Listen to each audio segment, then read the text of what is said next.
Mayong gabi sa tanan. Mayong gabi din sa mga kasamahan natin na nasa bahay. Kasama natin na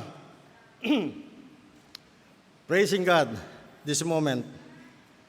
Salamat sa Ginoo for giving us chance to be gathered together to study the Word of God. Thank you for the message in song. No? Back of the clouds, the sun is always shining. Never fear the shadow. Alam natin ang araw, sumisikat yan. Kaya lang natatakpan ng shadow. We have many shadows of fear. We have the shadows of economic crisis. We have the shadow of pandemic crisis. No? Shadow of not normal situation. And shadow of many protocol ordinances. But the text in Matthew 10:31 says, "Fear ye not.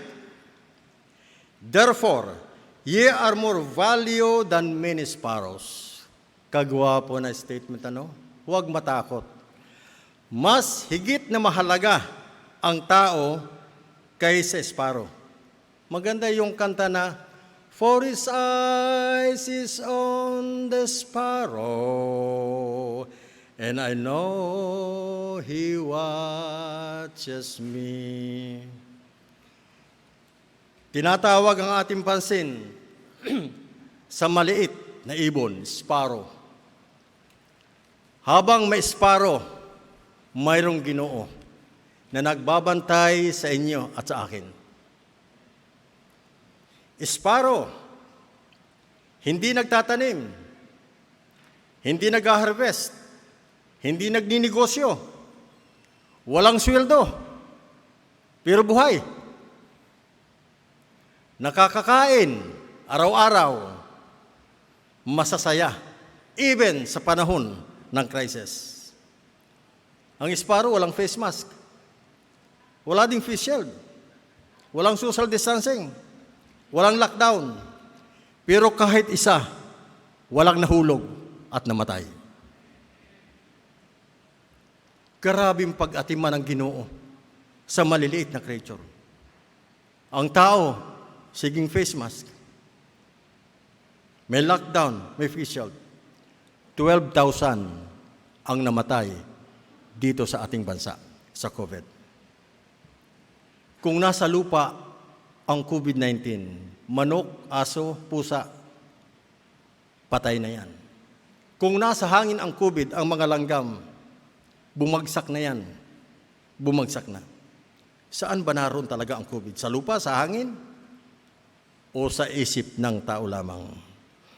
The text says, "Ye are more value than many sparrows." Siguro mas balaan ang sparrow kaysa tao. Ang buhay ng tao sa lupa, punong-puno talaga ng challenges, ng problema. Merong kanta nagsasabing, "Buhay ko sa lupa, kay daming problema. Wala nang ang pera, may pandemic pa. Buhay ko sa langit, ay kaakit-akit. Wala nang kasakit, walang pandemic." Ganda, no?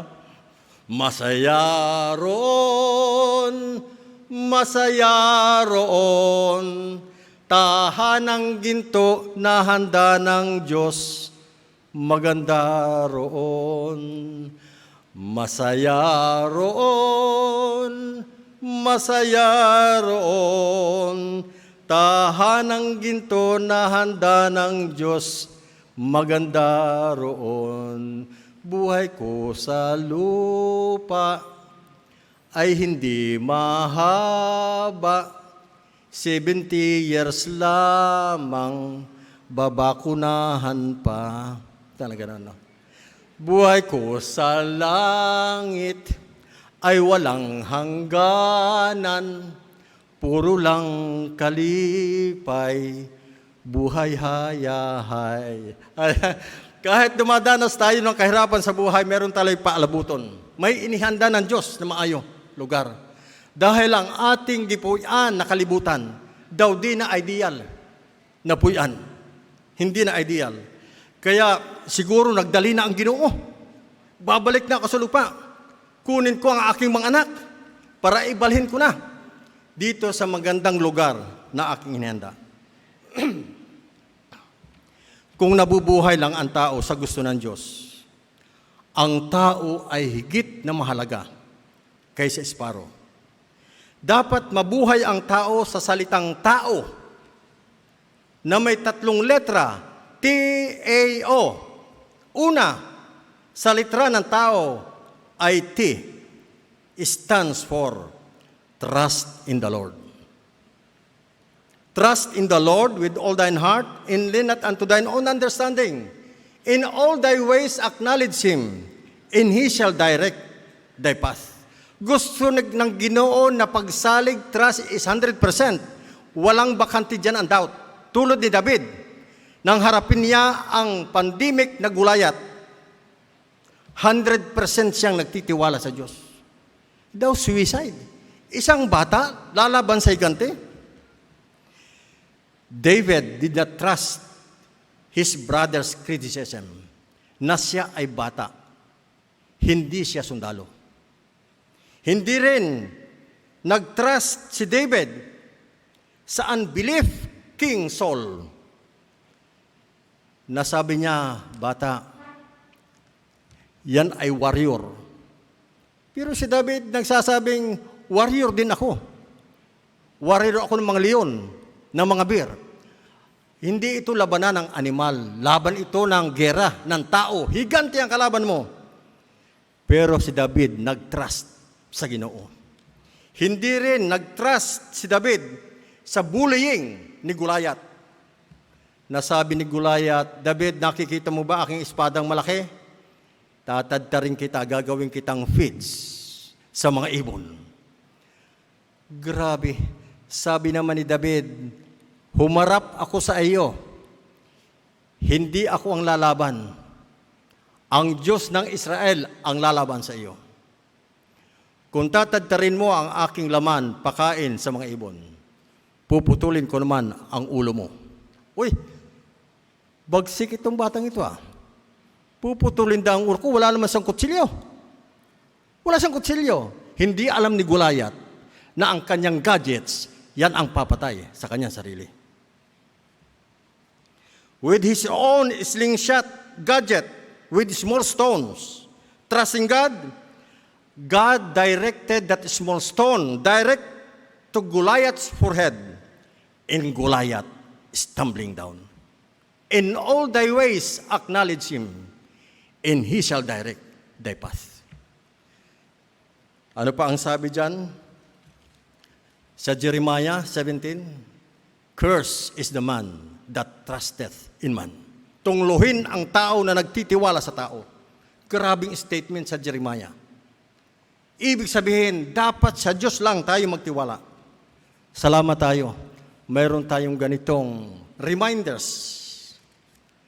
na pagtitiwala sa ating Diyos. Yan ang power of trusting God. Ang second letter sa tao is letter A. A stands for abide in God. Manatili, magpabilin sa Ginoo kahit anong hirap ng buhay. Job 2:9 says, unya, giingnan siya sa iyang asawa, magpabilin ka pa bang matarong, bisan ni ining tanan, balikasi ang Diyos o kamatay. Hindi maantos ni Mrs. Job ang kahimtang ng balaang tao na giagihan ng crisis ni Satanas. Nawala ang kanyang property, kayamanan, naglalamay sa 10 niyang anak na nakahaya. Grabe, no? Kung maka-experience mo 10 anak mo, pinaglalamayan mo, daw kasakit. Isa pa, nagkasakit siya, daw COVID, mula ulo hanggang paa. Sa katapusan, minura pa siya ng kanyang asawa. Magpabilin ka pa bang matarong, bisan ni ining tanan, balik kasi ang Diyos o kamatay. Siguro wala pa tayong ganitong trials katulad ni Job.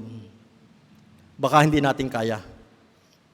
Ano ang respond ng taong balaan na si Job? Job 1:21. Job said, "Naked came I out of my mother's womb, and naked shall I return thither. The Lord gave, and the Lord had taken away. Blessed be the name of the Lord." What a response of a godly man. Parang sinabi niyang, wala akong negosyo, wala akong property o sweldo nang lumabas ako sa tiyan ng aking ina. Babalik akong wala sa aking pinanggalingan. Blessed be the name of the Lord. Here is the patience of the saints. Here are they that keep the commandments of God in the faith of Jesus. When Job abide in God, later on, gireturn ng Ginoo ang kanyang property. Doble pa. Doble. What an inspiration for us kung tayo mag-agi sa kalisod tulad ni Job. Nandyan ang Diyos, for His eyes is on the sparrow, and I know God cares for me. Ang ikatlong letra sa salitang tao ay letter O. Ito ang pinakamatindi sa buhay ng tao. O stands for obedience. Obedience in the Lord. Dahil sa Deuteronomy 11:26-28 says, "Behold, I had set before thee this day a blessing and a curse." Wala talaga tayong pupuntahan. Nasa ating atubangan ang pipiliin, nagiplastar ng Ginoo. Blessing and a curse. Blessing if you obey the Lord.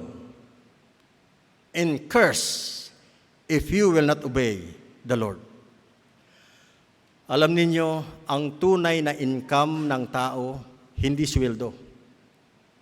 Ang tunay na income ng tao is blessing. Ang sweldo dumadating monthly. Pero ang blessing dumadating daily. Ang tunay na expenses, ang matinding expenses, hindi ang expenses, kuryente, tubig, tuition. Ang pinakamalaking expenses ng tao, itong tunglo. Itong curse o tunglo, hindi kaya itong punduhan ng sweldo ng tao. More than your salary. Kaya nga, giplaster ang Ginoo sa ating harapan.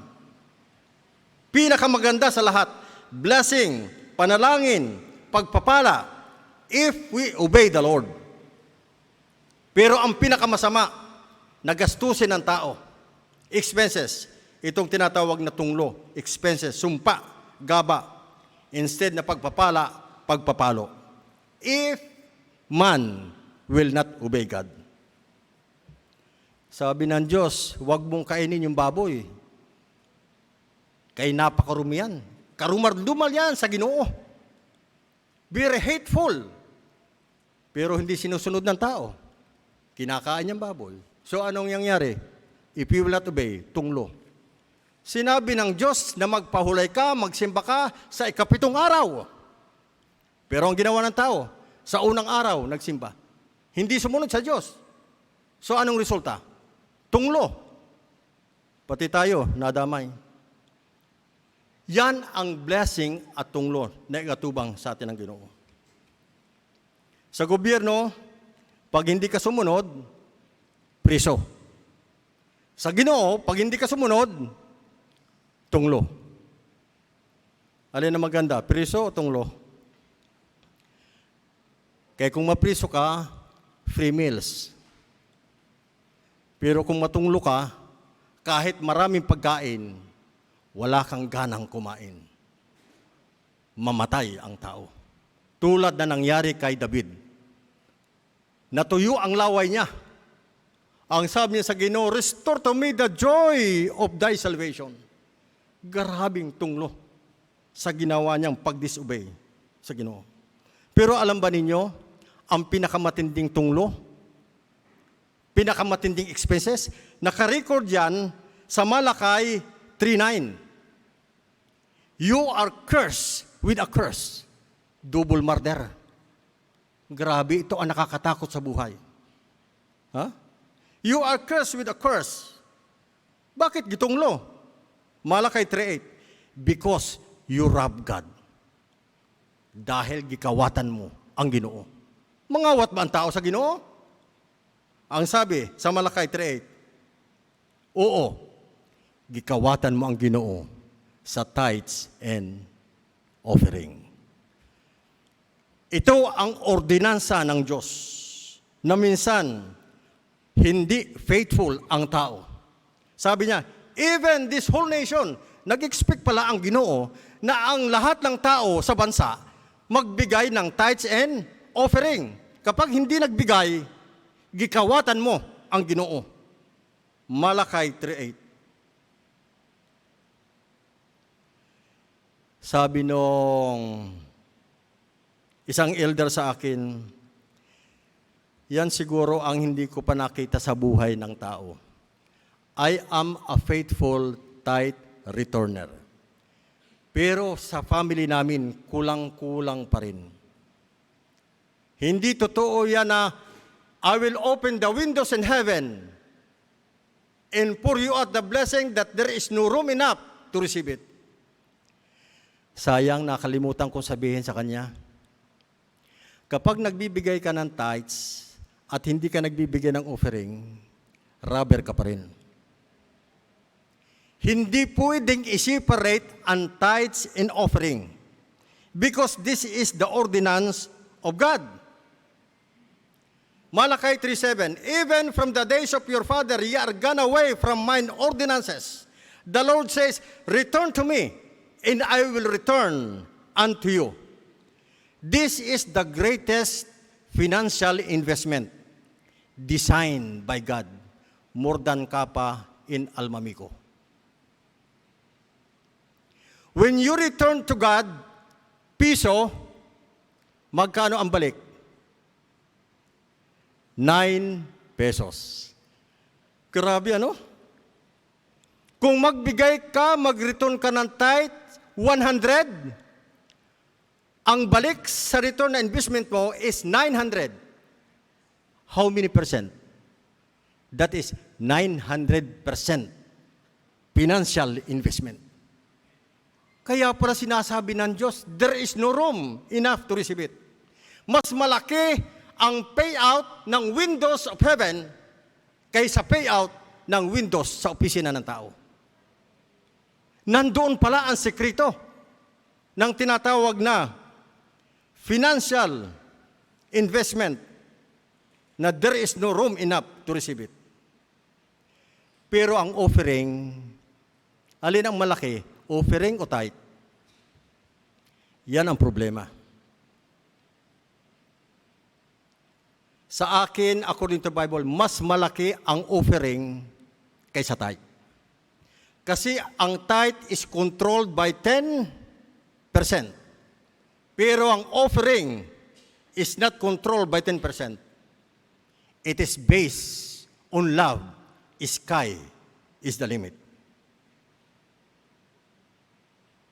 Acts 20:35. It is more blessed to give than to return. Kita mo na? Ang tithe, nire-return. Pero ang offering, binibigay. Ang sabi sa Acts 20:35, it is more blessed to give, of course, than to receive. Kaya nung nagtanim ako ng pitsay sa aking garden, mabilis, maubos. Kung ibigay ko. Hurot ang produkto. Pero kung ipagbili mo, mag-uol ka. Hindi manahalin ang aking produkto. Kaya it is more blessed to give. Ubos ang iyong produkto. Down to receive. Abraham gave 10% to Melchizedek, the king of Salem. Siya ang nag-originate ng tithe. But when Abraham gave offering, he gave his only son. Talagang tinistingan talaga ng Ginoo ito si Abraham ba? Ambot lang, baka nagbibiro ang Ginoo. Hindi masiguro kaya ni Abraham yan. Oy, nakita ng Ginoo na serious si Abraham. Talagang saksakin niya ang kanyang anak. Sunugin niya. Hindi siya nagbibiro. Nakakita ng Diyos na, Angel, pakialalay lang ha, baka mamaya idayon ba? Idayon. Gipunggan. Ganyan ang Diyos ko magbigay. For God so loved the world that He gave His only begotten Son. Malaki ang giving of offering kaysa tithe. When your offering is more than your tithe, it is based on love with the spirit of liberality. Liberal ka. Kung liberal ka sa Ginoo, ang Ginoo liberal din sa iyo. That is the basis of giving. Kung kaunti ang binigay mo, kaunti rin ang balik. Kung malaki, malaki rin. And that is offering. When your offering is equal to tithe, yung tinatawag nilang double tithe, you just comply the requirements as tithe. It is based on your income. Magandang plan of giving. Ibig sabihin, based on your income, in your capacity. Kung ito pong mo ang offering sa tithe, kay magpartner man yan. The same ang krimen, robbery. The same ang tunglo. You are cursed with a curse. Kaya tupong lang. Tithes in offering, parehas lang. When your offering is below your tithe, it is based on selfishness and greedy. The offering is just complementary for the sake of giving. Ang tithe mo, 3,000. Pagdating sa offering, 20-20 lang. 50-50 lang. Hindi nakaabot doon sa requirement. Let's live in 80% of our income. 10% sa tithe, 10% sa offering. If this church will remit 1 million to the mission as tithe, kung ganun din ang ating offering, ang 50% ng 1 million maiwan sa church. 500,000 monthly. Maka-finance tayo sa school? Maka-finance tayo sa missionary? That is the lifeblood of the gospel. Tithes and offering. Parang mag-asawa yan. Ang tithe para sa husband, sa kanyang existence. Ang offering para sa asawa, pambayad sa kuryente, bayad sa tubig, sa tuition, miscellaneous expenses. Grabing pagka-design ng Ginoo sa tithes and offering. Abundance ang ating missionary activity ng ating church. Matthew 28:19 says, "Go ye therefore and teach all nation." Bakit? Makapunta ba tayo sa all nation? Hindi nga tayo makapunta sa Davao, kay lockdown. Pero ang offering mo, makaabot yan sa General Conference. Pag nagbigay ka dito ng offering sa church, ang portion yan forward sa mission. May forward sa union, forward yan sa sa division, at mag-forward yan sa General Conference. Ang General Conference, global ang kanyang missionary activity. Yun ang panahon na naabot mo na ang lahat ng nasyon through your offering. Global ministry. Salary is not the real income. It's the blessing. Ang tunglo hindi kayang punduhan ng inyong salary. Ang tunglo, mapunduhan lang yan ng blessing through obedience. Panalitan. Na-hospital ka, nako, kulang ang sweldo. Pero mapunduhan niya ng blessing. Blessing of good health. Wow, no? Instead na yung pera mo mapunta sa hospital, napapunta sa bulhatong sa Ginoo. May blessing ka. Mayroon kang good health, hindi ka magkakasakit. Ano pa ang hindi kayang puntuhan ng sweldo? Kung masunugan ka, wow, ubos ang pera. Pero mapunduhan yan ng blessing of protection of God. Kaya hindi lang salary ang income ng tao. Dahil ang salary ay monthly. Pero ang blessing ng Ginoo is daily. There is no room enough to receive it. If I will open the windows of heaven and pour you out the blessing, there is no room enough to receive it. Salary, kung tayo ay very obedient sa ordinance ng Ginoo, matutupad ito. Kaya ang sabi sa teksto, prove me now. Kakaunti siguro ang nagpo-prove nito. Pero ako sa sarili ko, nakita ko ang beauty ng tinatawag na ang offering is more than tithe. Ang feeling mo, parang sobra-sobra. There is no room enough to receive it. Ako nagagardin ako ng maliit na garden. Nag-harvest ako ng pitsay. Anin ko yung pitsay? Pagbili ko, para may ganansya. Ibigay ko na lang. Nagbunga ang patula. O, kuha na kayo ng patula dyan.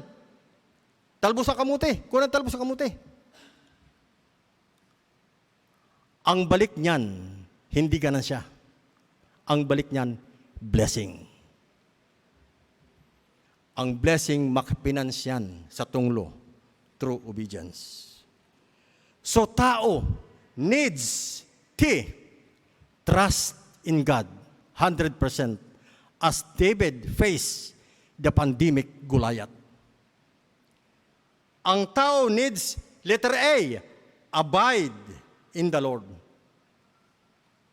As Job, I am the vine, ye are the branches. He that abideth in me, and I in him, the same bringeth much fruit. For without me, ye can do nothing. If a man abide in me, and my words abide in you, ye shall ask what ye will, and it shall be done unto you. Malakas tayo sa Diyos. Ano man ang ating hingin. Kung nakakonektar tayo, abiding in God, manatili, magpabilin, even sa panahon ng kalisod. Like the experience of Job, hindi tayo pababayaan ng Diyos. Konektado tayo sa supplier. Philippians 4:19, but my God shall supply all our needs. Kapag hindi tayo nag-abide sa Ginoo, maraming vile affection. Anong vile affection?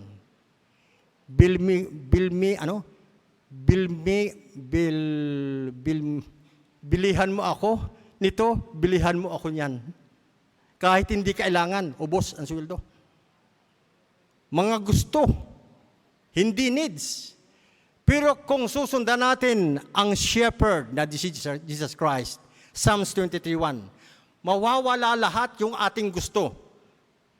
Anong matitira? Needs. The Lord is my shepherd, I shall not want.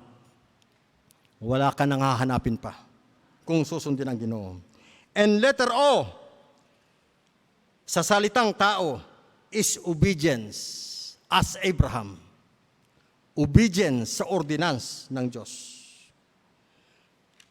Yan pala ang secret of obedience. The assurance is recorded in Job 36:11. If they obey and serve God, they shall spend their days in prosperity, in their years in pleasure.